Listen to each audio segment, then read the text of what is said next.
With all due respect, that's a bunch of malarkey. This is a bunch of stuff, deal. What does that mean, a bunch of stuff? Well, it means it's simply inaccurate. It's Irish. It's Irish. It is. We Irish call it malarkey. Thanks for the translation. No, Okay. We Irish call it malarkey. You know what this is? Yeah, and I reserve this word for those rare instances when it's truly deserved. This is malarkey. That's a bunch of malarkey.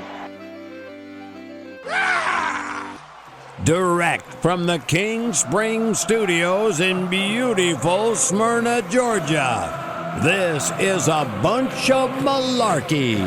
Now, here's your host, the incredible Charlie McMahon. Welcome to the month of November and to another episode of A Bunch of Malarkey. Kind of a landmark episode, folks. Our 40th episode of Season 2, which started at the beginning of the year, and our 60th episode overall, because we did 20 last year. So 60 episodes in. I can't believe I've gotten this far with this show, but I owe it all to you, because when you stop listening, I'll stop recording. So thank you all for making October yet our best month ever. Every single month, like I mentioned in the last episode, every single month, our 15-month existence, every month we've gone up in listenership. And thanks to Scott Shannon for that wonderful introduction as always.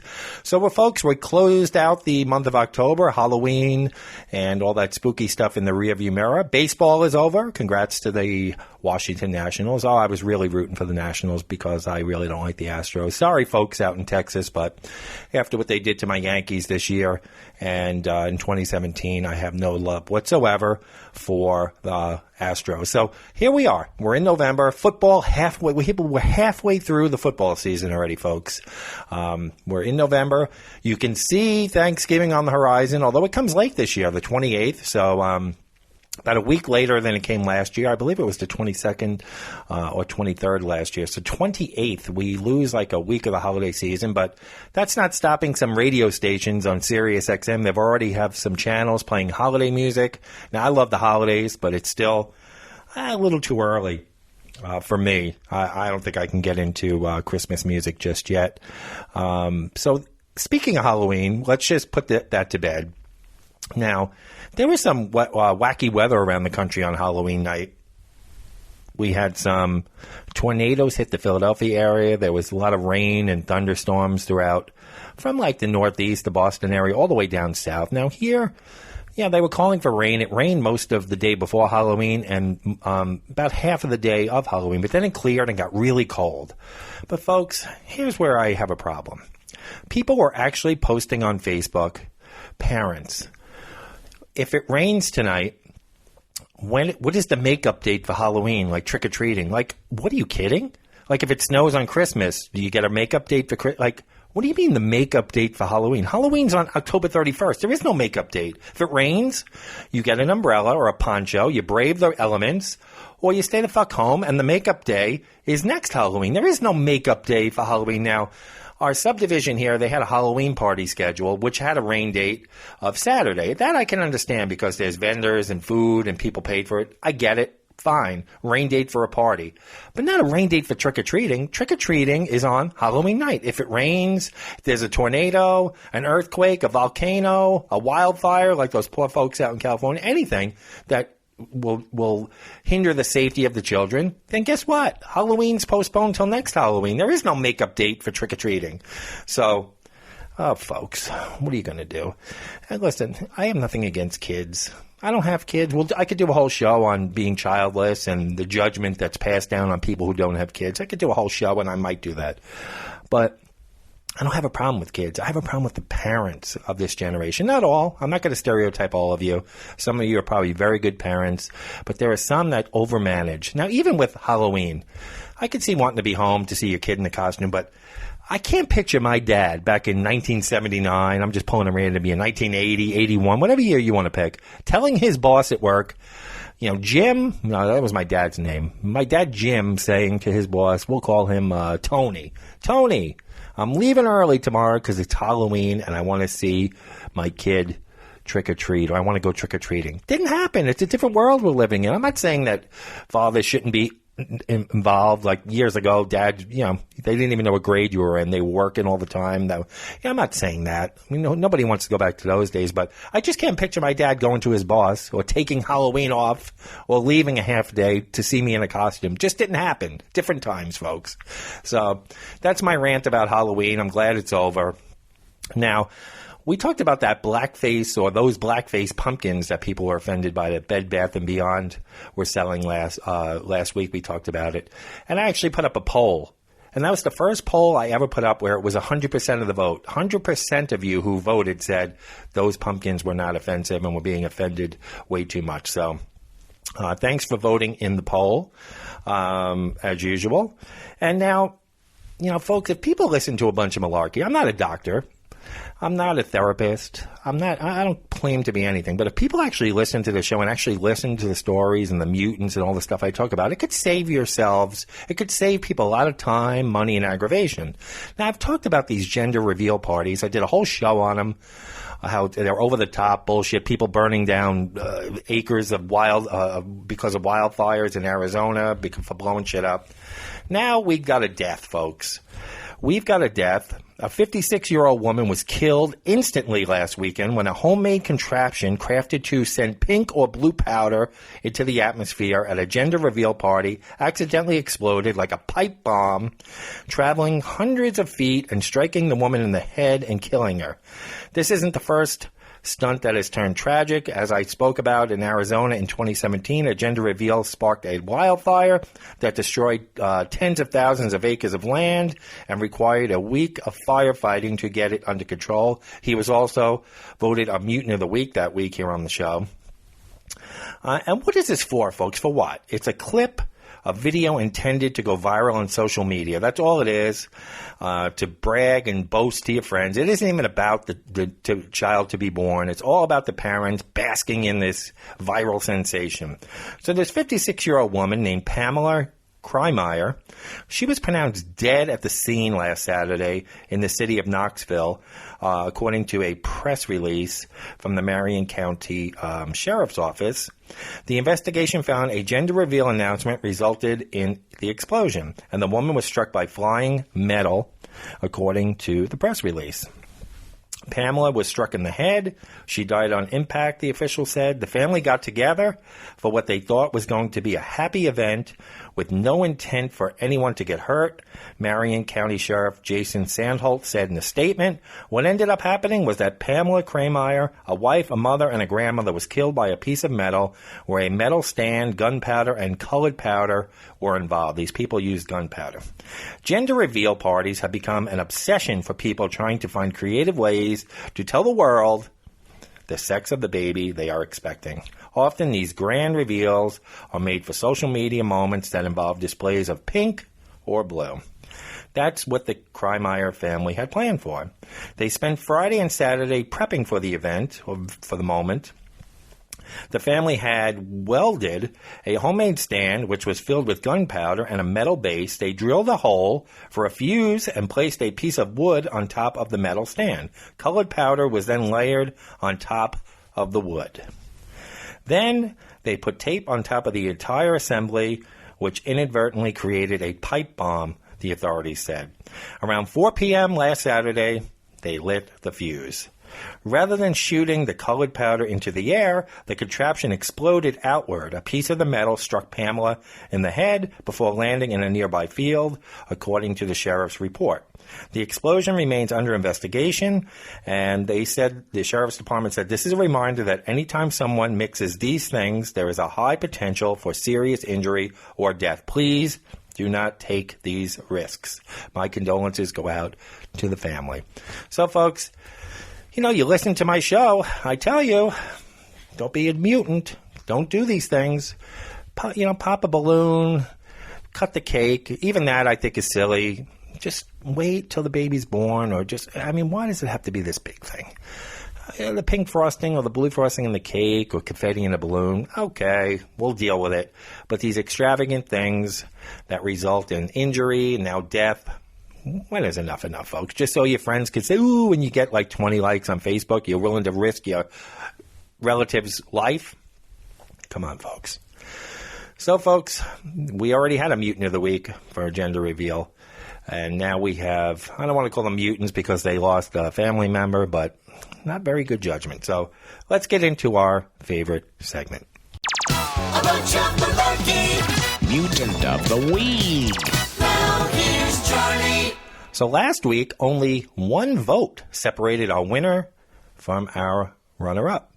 And in a surprise, I really thought this was going to be a runaway. The Chicago shitstorm, the guy who spread his feces all over Chicago on storefronts and people's car doors, he beat the frozen fucker, the guy who had actual sex with a frozen character stuffed animal in a Target store. It was a one-vote victory for the Chicago shitstorm. So last week, every vote counted, and the Chicago shitstorm will wear the Mutant of the Week crown until one of these two nominees take the crown away. Now, where do you vote for the Mutant of the Week? You know, if you hear every week, you go to our Facebook page, A Bunch of Malarkey. Every Tuesday morning, bright and early, before your eyes are even open to go to work, the poll is posted. I schedule that ahead of time. I'm not up at 2 in the morning posting this, folks. There's a thing on Facebook with pages and communities where you can put up a post and then schedule it to post. I don't think I'm up at 2 in the morning like a mutant actually putting this poll up. I put it up the day before and schedule it to post. So 2, 3 in the morning before you even get up, the poll is there, and it runs through Saturday. So you have 5 days to vote for the Mutant of the Week. And this week, we have two heavyweights going at it. McDonald's patron Brittany Price wasn't loving it when the Golden Arches manager allegedly threw a blender at her, breaking her nose and shattering her cheek. The unidentified manager's retort came after a frustrated Price walked into the eatery to remedy a discrepancy over her drive-thru order and started throwing food in the direction of the manager and the employees. Price said, "I wanted to get some Happy Meals and some cheeseburgers, but it turned out to be a very unhappy day for me." She is suing the Southwest Ohio McDonald's, in Ohio, by the way, where the incident occurred, but no criminal charges have been filed. According to Price, she had 4 hungry kids in the car who'd been waiting more than 25 minutes for their junk food order, which she said had been botched. Feeling she was being ignored by McDonald's staffers, Price demanded a refund, then started tossing food over the counter. Security video shows a heavy projectile that came flying back in Price's direction, sending the outraged customer crashing to the floor. Video's a riot, folks. Price didn't see a connection between her decision to throw burgers and fries into the fast food joint service area and her face being smashed with a blender. She said, I definitely don't feel like there was there would have been a different result. I feel like even if we just went verbal back and forth, it still would have re-escalated to something else. So she thinks she still would have been hit by a blender if she didn't throw the food at the employees and the manager. The McDonald's manager is no longer with the company, according to the report, but the ex-staffer's reaction was met with many positive reviews on Twitter. "That manager should be Employee of the Month," wrote a follower. "Let's be honest here. We all have seen the customer overreacting and wish the manager would have countered with a small appliance to the dome," said another Twitter supporter. "Play stupid games, win stupid prizes," said a commenter who thought the woman who appeared to instigate the violence got her just desserts. Others simply saw the exchange as an opportunity to have a laugh. "Is that the new George Foreman blender?" joked one commenter, referring to the grill sold by the heavyweight former boxing champion. For one customer, the incident had practical implications, probably why the shake machine and the ice cream machine is always broken, that person observed. So this woman who threw the fries and took a blender to the head is our first mutant nominee, and let's call her McFurious, because she was furious and she's a McDonald's. What better name than McFurious? So McFurious, the woman who took the blender to the head in Ohio, is our first mutant nominee. And for our second nominee, we have to go out to Las Vegas. I don't think we've ever had a Nevada or a Las Vegas mutant nominee. Unhappy with being escorted from a Las Vegas area casino Friday morning, a woman plowed her motorhome through the establishment's front doors, critically injuring an elderly custodian. According to the Las Vegas Review-Journal, Jennifer Stitt had been threatened with trespassing charge and ejected from the Cannery Casino. North Las Vegas police spokesman Ed Levitt said that Stitt, who's 50 years old, was asked to leave the premises due to disorderly conduct, and the trespassing allegations arose when she refused to exit. She didn't agree with the trespassing, Levitt said. Although Stitt begrudgingly left the cannery, she immediately got behind the wheel of her RV and slammed it through the casino's front door.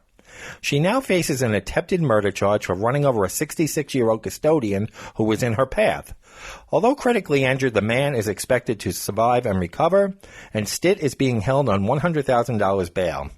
Stitt said the cannery owed her money and that she intentionally rammed her RV into the front of the casino because she was trespassed from the property the day prior. We are obviously very concerned for the welfare of our team member, David Stroh, who is the Vice President of Corporate Communications for Boyd Gaming, which owns the cannery. He said, we are staying in touch with the team member and their family to make sure they get the best of care. So our second mute nominee is the woman who rammed her RV through the casino. We'll call her the casino crashing crackpot. So we've got McFurious and the casino crashing crackpot. Now, these people seemed angry and stressed out.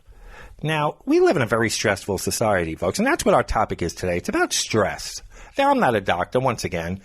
I'm not here to give you medical advice, but I'm here to talk about what's stressing us out here in society and what we can do to help remedy that stress. Now, this I found interesting. The average American utters his or her first curse word of the day at 10:54 a.m. That seems kind of late. I'm usually yelling motherfucker by 7:30 at one of my dogs. Back when I worked at the parking lot, I was yelling motherfucker by 6:30 in the morning. But that's according to a recent survey. 10:54 a.m. is the average when someone curses. So you get people like me who yell motherfucker at 7 in the morning, and then some people wait till the afternoon. So the average is around 11 in the morning. The survey focused on the everyday stress and frustration of 2,000 Americans by exploring how much stress they take on and how exactly they deal with it. So there's some obvious reasons why people are stressed. Financial worry is the biggest cause of stress and frustration among Americans, which 56% of Americans are under some type of financial worry or stress. A lot of that, folks, it's due to the average person's pay not keeping in line with CEOs, but that's another whole show we can get into. It's having to compete with the Joneses. A lot of people feel like they have to compete, whether it be through social media or with their neighbors, and they're spending above their means. There's a lot of reasons why people have financial difficulties, student loans, all kinds of things that happen. So 56% of Americans are stressed out because of some financial situation. Not getting enough sleep, 36% of Americans say they are stressed out because they're not getting enough sleep. Health concerns, health issues, 35% of Americans are stressed out due to a health concern. And their job, 30% of people are stressed out by their job. I'm surprised that number is not a lot higher. But some Americans are stressed and frustrated about things one might not expect. 1 in 10 listed the environment as a source of stress and frustration, and 4% actually said the national debt stresses them out. A curious 3% said they've been stressed out about the national deficit within the past week. However, the bar is pretty low, and even something as mundane as slow Wi-Fi is enough to send 52% of Americans into a tizzy of frustration. It seems stress is an inescapable part of our lives, with the average American experiencing 1,205 stressful events every single year, according to the survey results. 57% even believe their life is just always going to be stressful. So if you have that attitude, it probably is. As to how Americans typically express their stress and frustration, the survey found that cursing is the most popular way people express their frustration. 63% saying it's how it manifests for them most frequently. Yelling is another popular one. 49% of people stressed out yell.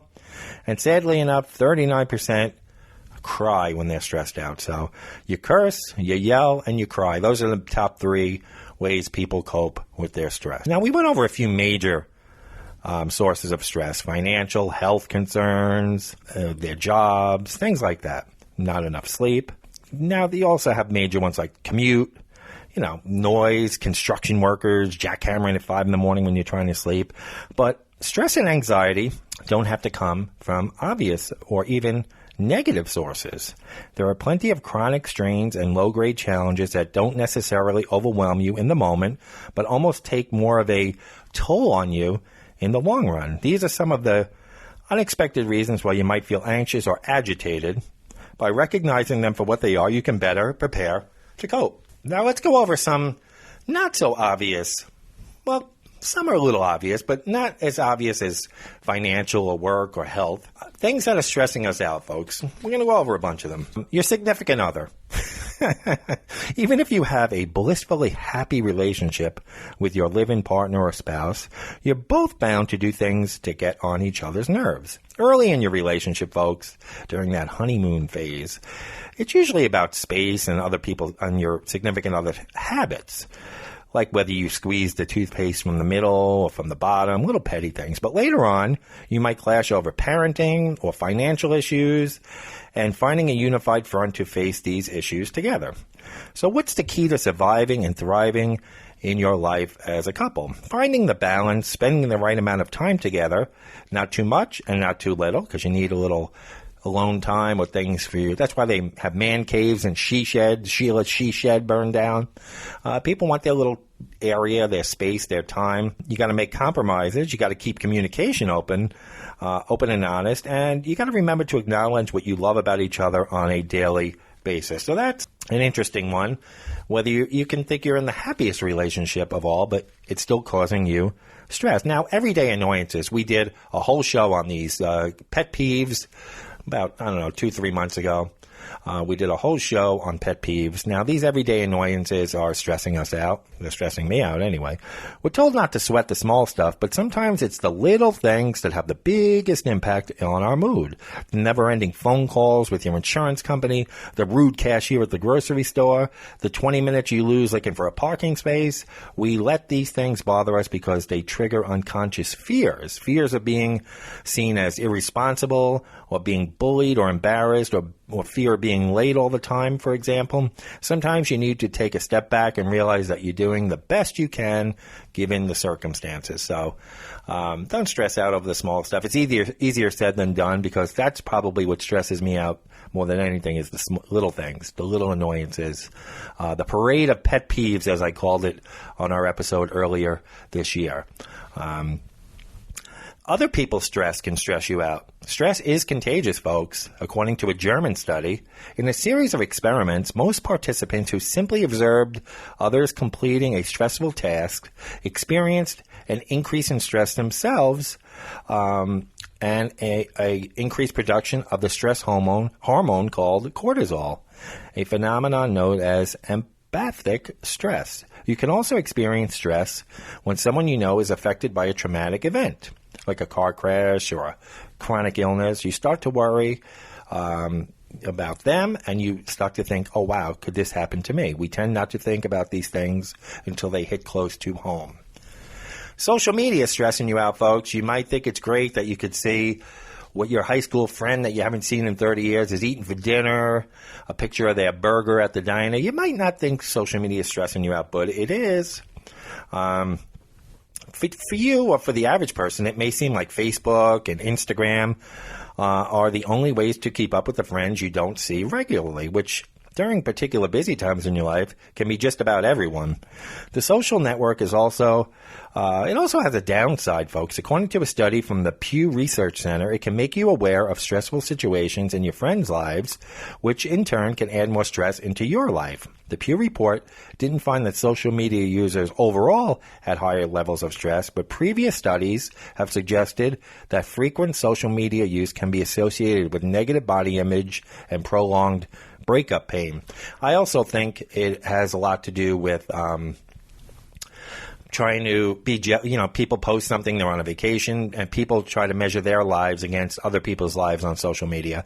And folks, what you have to understand is people are only posting the good stuff. Well, you have a few people that give too much information about the problems they're having in their lives, and they get too detailed. But for the most part, you're seeing everyone's happy moments. So you're going to start measuring your entire life, your unhappy and your happy moments, against all you see is happy moments for the most part on social media. And that's what's stressing people out, or somebody getting something new, a new car, a new home, and you're jealous and it's stressing you out. It's that whole keeping up with the Joneses that we mentioned in the opening. Got to move on from that, folks. Distraction can be a good thing when it comes to taking your mind off stressful situations or difficult decisions. Like when you take a break from work to meet a friend for lunch. But it kind of works the other way sometimes as well. When you're so busy thinking about something else that you can't enjoy what's going on around you, that kind of distraction can be a recipe for stress. Practicing mindfulness gives your brain the refresh it needs. Paying full attention to your surroundings when you're walking and driving can help you. Stress and anxiety tend to melt away when our mind is focused on the present. Traumatic events that happened to you when you were a kid can also continue to affect your stress levels and overall health well into your adulthood. A University of Wisconsin-Madison study found that these childhood experiences may actually change parts of the brain responsible for processing stress and emotion. The way you were raised can also have a lasting impact on your everyday angst, suggests a 2014 Johns Hopkins University study. Researchers found that children of parents with social anxiety disorders are more likely to develop trickle-down anxiety, not simply because of their genes, but because of their parents' behaviors toward them, such as a lack of warmth and emotion or high levels of criticism and doubt. Now, I have some anxieties about certain things and stresses, like I said, a lot more about the little things, about the mutants out there, about social situations. I wouldn't say a lot of it is trickled down from my childhood, but there's a lot of shit that I'm anxious about, that I saw my mom always being anxious and moody and depressed and upset over, and I think that definitely has an impact. So I do think childhood, what you're exposed to as a kid, definitely comes into your adulthood. Caffeine, folks. Now, we all like that coffee. You probably know to take it easy on the coffee when you're already feeling stressed out. Caffeine is always going to make stress worse, folks, but you may not think much about it when you're drinking tea or chowing down a chocolate bar, but both of which can contain as much caffeine as a cup of coffee. Interesting, right? Chocolate is a huge caffeine source. I do know people that they don't drink any coffee, folks, but they'll eat 6 candy bars in a 2-hour period because they want the same kind of a jolt, that sugar jolt or caffeine jolt in the chocolate. Too much caffeine in any form can cause problems with sleep, digestion, and irritability. So if you're already stressed out, that morning coffee isn't really calming you down, folks. It could be making your stress worse. Expectations cause stress. When things don't go the way we planned it, folks, we tend to get upset and act defensively, but sometimes we roll with the punches and set off a new plan. Depends what type of personality you have. If it's the former, you could be contributing to a mindset of permission and victimization that will slowly wear you down, even when things may not be as bad as they seem. Your level of serenity is inversely proportionate to your expectations. That doesn't mean you shouldn't set ambitious goals for yourself or settle for less than what you want, but being realistic about what's truly possible is important as well. So definitely have expectations, ambitions, but you want to keep them in check and be realistic about what's possible and what is important. Those priorities, folks. This is something my wife tells me I'm pretty bad at. My reaction to stress. If you tend to deal with stressful situations by working long hours, skipping your workouts, and binging on junk food, we've got some bad news. You're only making it worse. We know that physical activity and healthy foods will help your body better deal with stress, and yet we often avoid them when we need them the most. People really need to think about this downward spiral when we get into a work harder to counteract it. Now, she says the way I react to stressful situations makes it worse, that I overreact. And I do sometimes. I'll admit it. See, folks, it's not too difficult to admit when you're wrong. But I think a big part of it's how you react to something. If you just let it roll sometimes, you realize it's not as bad as it seems. So you really have to take a step back sometimes and measure your reaction to the stressful situation you're dealing with. Multitasking. We're in a world of multitasking with all these devices, and that's causing stress. Now, you think you're being super efficient when you're tackling, 4 tasks at once. Chances are you're probably not, folks, and it's only decreasing that productivity while increasing your stress. A study at the University of Irvine found that people who responded to emails all day long while also trying to get their work done experienced more heart rate variability, which is an indicator of mental stress, than those who waited to respond to all the emails at one time. Focusing on one task at a time can ensure that you're doing that job to the best of your ability and getting the most out of it. So you won't have to worry about or go back and fix it later. And don't worry, you'll have enough time to do it all. In fact, you may discover you have more time than you thought. Here's one, folks. Sports. I spoke about this briefly, I don't know, last week, the week before. Sports are stressing people out. People are getting too involved. They're saying it's like it's their team, my team. They're too stressed out over sports. And I've learned, I used to be, 25 years ago, take it personally when my team lost or stressed out. But watching a tight game of college hoops or football or baseball can really stress you out. Even if your team is doing poorly or doing well, you're still going to get stressed out. Say it's a close game, in other words, and even if your team's winning, but it's a close game and it's totally stressing you out. Watching sports can even trigger the body's sympathetic nervous system, releasing adrenaline and reducing blood flow to the heart. These temporary consequences aren't usually anything to be concerned about, but over time, chronic stress can lead to high blood pressure and increased disease risk. And of course, it doesn't help if you're adding alcohol and binge eating to a situation that's already stressful on your body. Those chicken wings and beer, folks. You may not be able to control the outcome of the game, but you can limit its effect on your body. Don't take it so seriously, folks. Like I said last week or the week before, these players want to win. They're all making tens of millions of dollars. Don't take it more seriously than they do, folks. They're not even that broken up when they don't win the championship. Don't take it more seriously than they do. Our devices are stressing us out, folks. Whether you're using it for work or for play, technology may play a large role in our mental health. Using computers or e-readers too close to bedtime could lead to sleep problems, and spending too much time virtually socializing can make real-life interactions seem extra stressful. Texting doesn't trigger the same feel-good hormones as face-to-face talk does. Then there's the dreaded work creep, when the smartphones allow employees to be tethered to their jobs even during off hours. People say they're only going to check email for an hour while they're on vacation, but the problem with email is that they've filled with responsibilities within those emails, new tasks, and dilemmas that are going to be hard to compartmentalize and put out of your head once that hour is up. So, put the devices down when you're on vacation. Put the devices down when there's family time, when you have company over the house. Now, I'll admit, and I've admitted it on the show before, when my wife and I are just sitting around watching the news or TV, I'm glued to my phone. I'm not going to lie. I scroll. I'm on all kinds of shit, checking how many listeners listened to A Bunch of Malarkey that week, obsessed with my stats here on the show, making sure you guys are still listening, worrying about my next topic, looking on Facebook.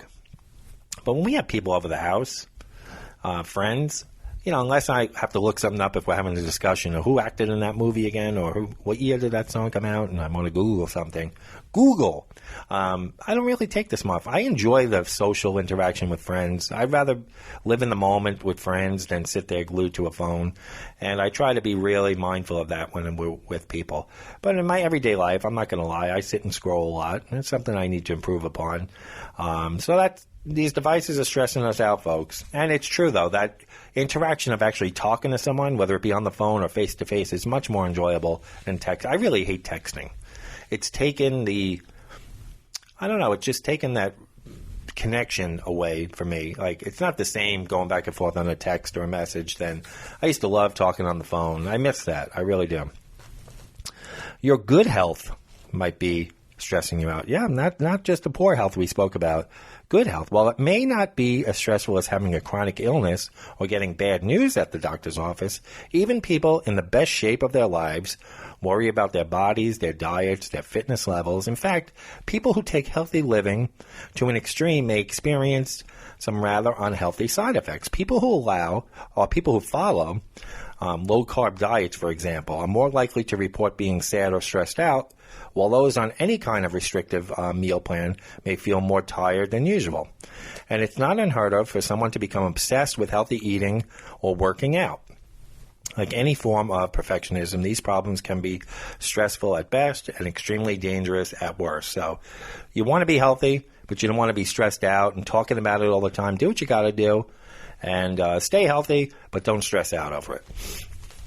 Now, housework is stressful. Does folding laundry help calm you down, or does it make your blood boil?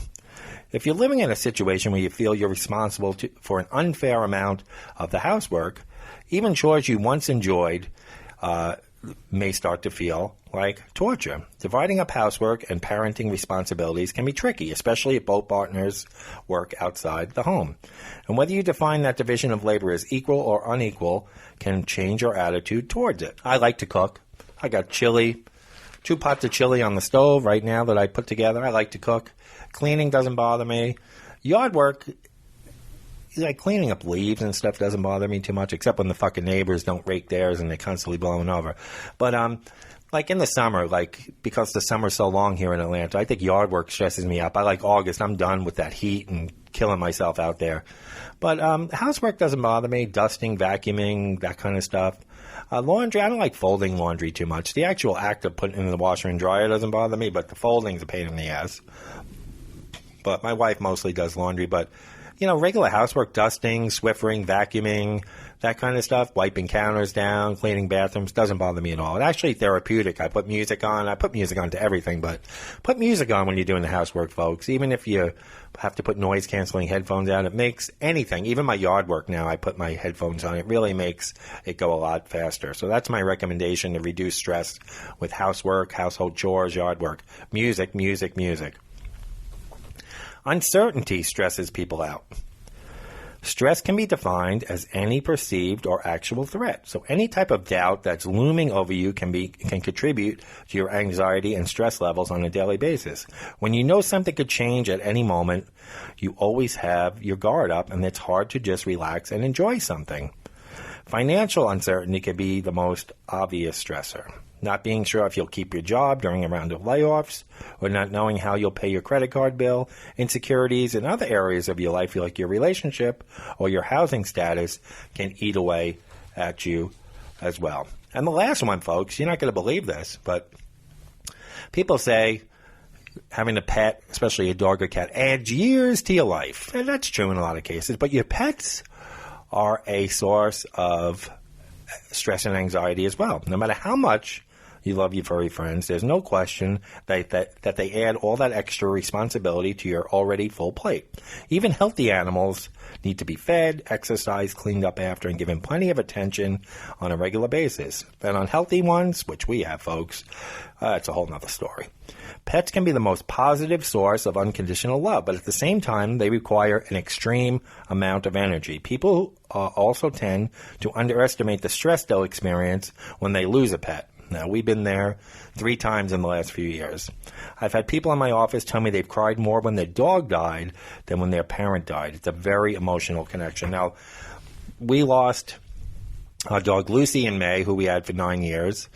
We had lost Bruce, our dog, who was 16 years old. I had him for 13 years last year, and we lost Rose a few years back. And I have to say, folks, if you want to, I could do a whole show on losing a pet, but I think the best thing, you're never going to be over them. But I think what's helped us is we have like little tributes to them. We had some canvas pictures made of them. We planted, a friend of ours got us a nice plant for Lucy, and another friend got us nice bulbs that we planted for Lucy, and we have a little plaque with a spotlight on it at night that shines on it, her area. We planted a rose garden for our dog Rose with a little spotlight and a memorial sign. Bruce has his own memorial bridge in the back, this bridge that goes over our creek bed. We have a nice memorial sign with a light that lights up at night. So that just doing a tribute, planting something in their honor, I think it's very therapeutic. So I totally understand the stress of losing a pet, but there are things you can do to keep their memory alive, remember them in a good light, and take that stress away. So those are some things, folks, and our everyday life that aren't as obvious as like money and health problems and stuff that are stressing us out. Now, what can we do to alleviate the stress? Now, exercise is the number one stress reliever, and I totally agree with that. You know, I've been the last couple of years not exercising nearly as much as I used to. I was an avid runner, running 40, 50, 60 miles in a week, and I never felt better in my life. I didn't feel any stress, anxiety, and now that I haven't been doing that, all these little feelings and stuff start creeping back. So exercise is the best. Vitamins and supplements can help. Candles, scents, essential oil diffusers, different therapeutic scents can help. Reducing caffeine, which we spoke about. Writing things down, like a daily journal. Organizing, even for organizational purposes, to-do list can, when you see things on paper, they're not as overwhelming as when it's all running around and jogging around your mind, the things you have to do. Write down a to-do list for the weekend or for the week and cross off things as you accomplish them, add things as things come up. And it really has a much better feel on your mind when you can actually see it on paper, whether, you know, instead of having all these things dancing around your mind. And people use grateful journals, things that they're grateful for. They're having a stressful day at the end of the day, even though they might have had a bad day, they write down what they're thankful for, and that relieves a lot of stress. Chew gum. They say chewing gum. Medical professionals say chewing gum actually reduces stress. Spend time with your friends and your family, not through the text or the messenger. Actually make plans and go out and do things that will lower your stress, unless they're a mutant. If they're mutants, you don't want to go out with them. Laugh, folks. Get a podcast. Subscribe to a podcast. Bunch of malarkey. There's millions of comedy podcasts, comedy shows on Netflix. There's a million ways to laugh. Laugh, folks. Laugh is a big stress reducer. Learn to say no. Did a whole show called Nixing Nonsense Now earlier in the year about how to say no, when to say no, and how you'll feel once you say no to the things you don't want to do in life, the little petty things that you don't want to do. Learn to just say no. Go back to that episode if you need to revisit how to say no and things like that. Nixing Nonsense Now. We did that show a few months back. So learn to say no. Avoid procrastination, folks. That's a big one. Thank God I don't procrastinate. My wife doesn't procrastinate. Procrastination stresses me out. Lateness stresses me out. That's why I've never done it. I've always been early with everything. Don't procrastinate. It's stressing you out. Waiting to the last minute is stressing you out. Some people, they say they function better when they're under a gun or under time constraints. That's bullshit. You're stressed out. Plan ahead, folks. Get your shit done. Listen to music. Now, without music, folks, I don't know what my life would be, and I know some people that feel the same way. Music is everything to me. Music is on most of my day, no matter where I am, in the car, at home, cooking, cleaning, doing the lawn, whatever I'm doing, music is involved. It takes away so much stress. If you don't have music in your life, folks, get some music in your life. It doesn't have to be crazy heavy metal music. It doesn't have to be classical, relaxing music. You can find a medium. Different music for different moods helps me with anything. Rap music, hip-hop, classic rock, yacht rock, soft rock, heavy metal, jazz. There's a great station here in Atlanta run by our friend Benji, who's done a lot of work for the show and has been a guest, called Biltmore Radio. Go to iHeart, folks. Listen to Biltmore Radio, Biltmore Radio. It's on iHeart. You want some relaxing tunes from the 40s, 50s, and 60s? I'm telling you, it's a great station to have on in the background. If you want to relax, read, sit by the fire, Biltmore Radio. So I gave you a plug there, Benji. But yeah, it's a great station. You should check it out. Spend time with your pet. Unless they're an asshole like mine can be sometimes. No, spending time with pets is a stress reliever. Deep breathing and yoga. Never been into yoga, meditation. I can't. First of all, I'm not flexible enough to do yoga.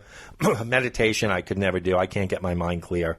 So music is my meditation. But some people meditate. They do deep breathing exercise. Try to get a full night's sleep. Put those screens away an hour or two before you go to sleep. It'll help you with your sleep. Eat healthier, obviously. And if all else fails, folks, you can seek counseling, especially in this day and age where there's a lot of depression, suicide, thoughts, and things of that nature.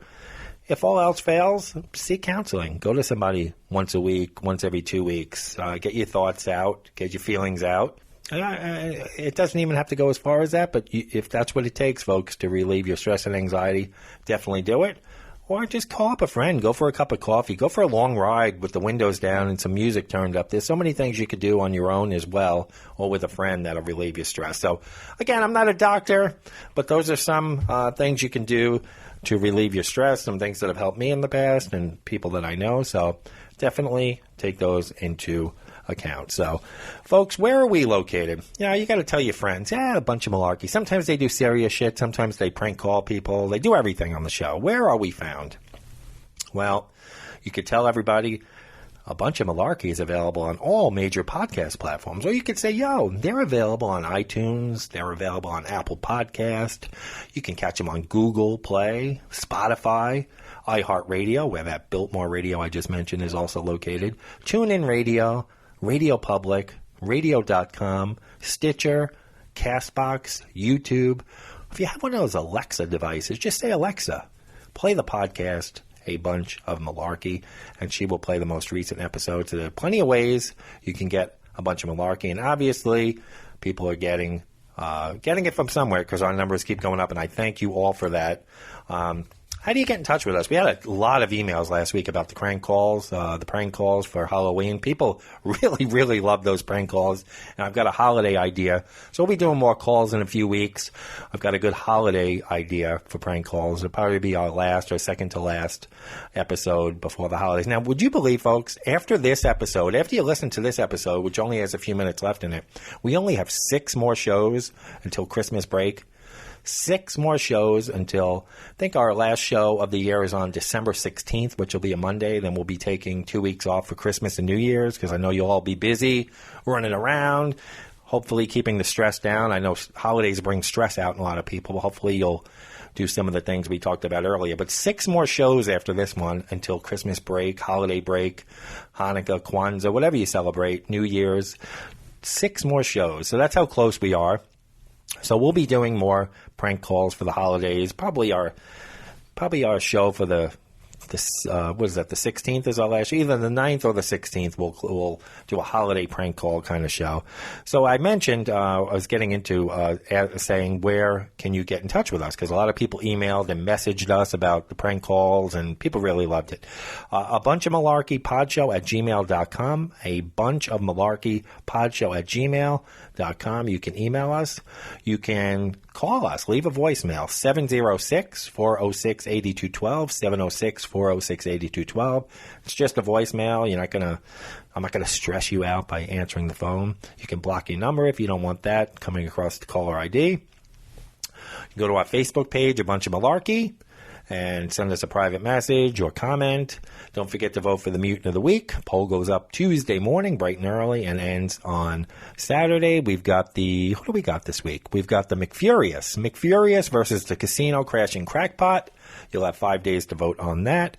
You want to become a sponsor of the show? Donate $1 a month. That's $12 a year. Donate $5 a month, $60 a year, $2 a month, $24 a year. You can go to Patreon, patreon.com/A Bunch of Malarkey, patreon.com/A Bunch of Malarkey. Become a sponsor of the show. What do you get? You'll get the same episodes you always get for free. Plus, you'll get added content on the Patreon page. And you'll feel good about supporting a local podcaster, an artist, and you'll feel good about yourself. So, folks, no matter where you are, you're going to find stress, but it's how we manage it. How we manage that stress and how we deal with things. So if you're out there wandering around, starting to get into the holiday spirit and trying to get your everyday tasks done, you still have to beware because it's a shit show out there. Thank you so much for joining us. This has been A Bunch of Malarkey. We'll catch you next Monday. Have a great week, everybody. Take care.